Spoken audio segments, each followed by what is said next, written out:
Hi, I'm Cindy Caldwell, the Happiness Queen, and you can find me at elegantinnerguidance.com. We're here this month. We've entered the month of May 2013, and we're segueing from our theme in April of fear, and this month our theme is inner guidance. I want to give everyone some ideas about following your inner guidance system, because for so many people that's a mystery, or it may be totally foreign, like inner guidance system, what's that? Or it just sounds too woo-woo and you're just not comfortable with it. And I'm hoping to dispel some of those thoughts here throughout the month. But I started out the month to talk about how listening to my inner guidance has played a critical role in my life. I mean, as far back as I can think of from a childhood. Although I didn't understand it then, I realize now that many of the things that I was responding to or listening to or that I knew were because of my inner guidance. I always felt like when I was even a child, I knew what to do. I knew what was right or wrong, and I knew what I should be doing without really having my parents tell me that. Now, of course, I needed parents as a child. I didn't know it all, and I couldn't have grown up without the guidance of my parents. But yet, deep down, I kind of knew, even when I did something I shouldn't have, I kind of knew what I should have done. And I tell you that just because I'll bet along the way you've probably known things that you should have done but you didn't do. So if you've had that experience, you're already getting a little bit of understanding about your inner guidance system. So let me just tell you two critical things here as an adult by listening to my inner guidance, and I was far more tuned into it at this time. So I'm in Ohio, still living in Ohio, so this is a little more than 10 years ago. I'm actually driving to work. I believe it was a February morning, and Februarys in Ohio can be a little bit chilly. But I don't recall it as being a morning where we had gotten a lot of snow and that it was a difficult drive. Although I can see myself on the road I was on, turning onto the expressway. And I get this voice, I guess you could call it, or just this knowingness, now's the time to move to Phoenix. It was kind of like, out of the blue, I'm thinking, huh? Then, Well, I had thought in the past, in prior years, that one day I would move south to a warmer climate. I wasn't quite sure where that location might be, but most recently I had kind of thought about Phoenix, so that thought wasn't totally foreign, except moving now was totally out of the blue, because I hadn't been thinking about it, and I had an elderly mother who I was responsible for taking care of, and I certainly didn't think I would be moving until she may pass away at some point in the future.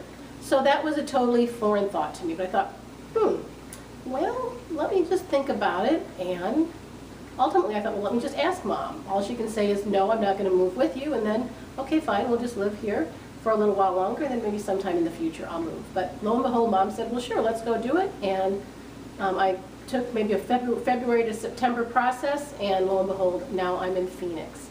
And the critical part of that piece of the story is, had I not followed that guidance, had I not responded to it and at least investigated, could I move?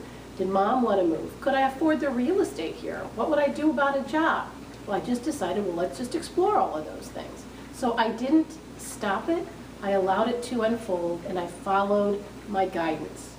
And then, lo and behold, I'm here, and although along the way, for years, I had prayed that a wonderful man would come into my life. Well, nobody had. And I simply continued to pray, please God, bring a wonderful man into my life.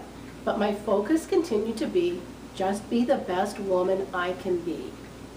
In order to bring that man into my life, I needed to be ready for him. And lo and behold, who do I meet when I'm here in Phoenix? But the man of my life, Steve. And had I not followed that prompting to move to Phoenix and continued on that road, I am convinced Steve wouldn't be in my life, because obviously he lived in Phoenix at that time too. So there's a couple of stories, and I only tell them so that maybe you can relate. Maybe you've heard those little messages that you've had yourself when you were a child and you knew you were bad and you shouldn't have done it, but you did. So tune into those. I'm going to tell you how, and I'm going to help you get a little more tuned in and to understand what to look for and what to feel.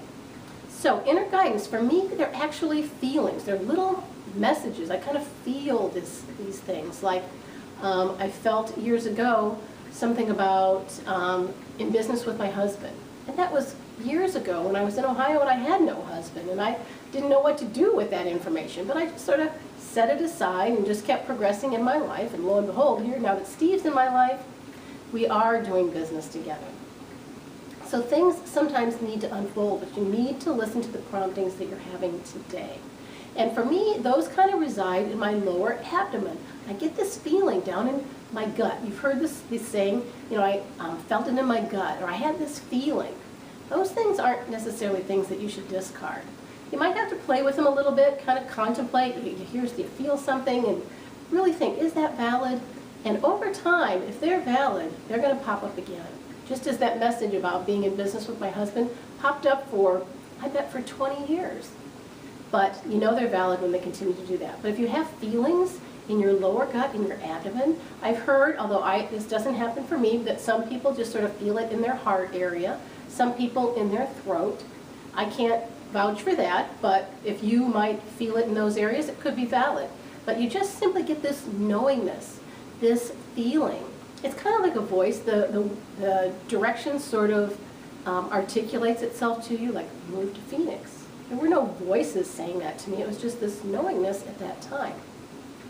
So my, I guess, assignment for you, or my desire for you, is simply play around with that. Think about your life in the past. Have you ever had those feelings that you knew what you should have done, but you didn't do it, and somehow it became known that you should have done it? Maybe things didn't turn out quite the way they would have had you really done what your gut was telling you to do.